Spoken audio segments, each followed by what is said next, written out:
नमस्कार मित्रांनो, महाराष्ट्र नोकरी या यूट्यूब प्लॅटफॉर्मवर आपल्या सर्वांचे स्वागत आहे. सो महाराष्ट्र पोलीस भरती 2026च्या उद्देशाने आपण नवीन टेस्ट सिरीज सुरू केलेली आहे.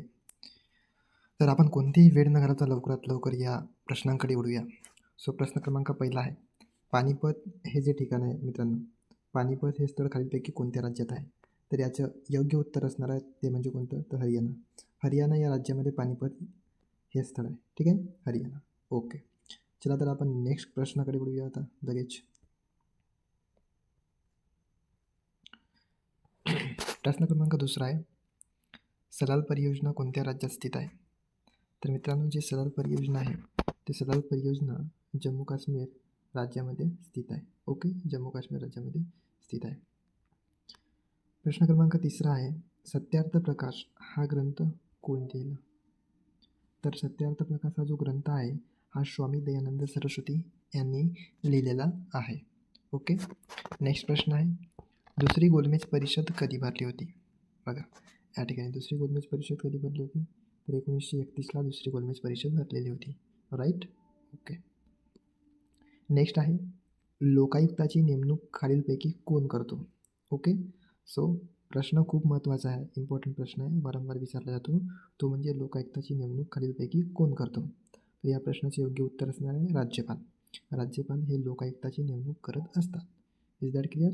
ओके, नेक्स्ट प्रश्न आहे, खालीलपैकी कोणता जिल्हा ग्रामीण पोलीस परिक्षेत्राच्या कक्षेत मोडत नाही म्हणते?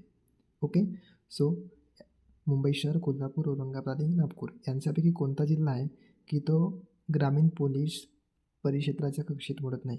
तर याचे योग्य उत्तर असणार आहे मुंबई शहर. मुंबई शहर योग्य उत्तर असणार आहे मित्रांनो.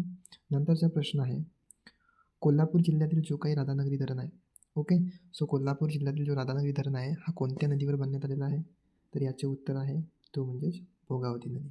ओके, सो कोल्हापूर जिल्ह्यातील राधानगरी धरण भोगावती नदीवर बांधण्यात आलेलं आहे.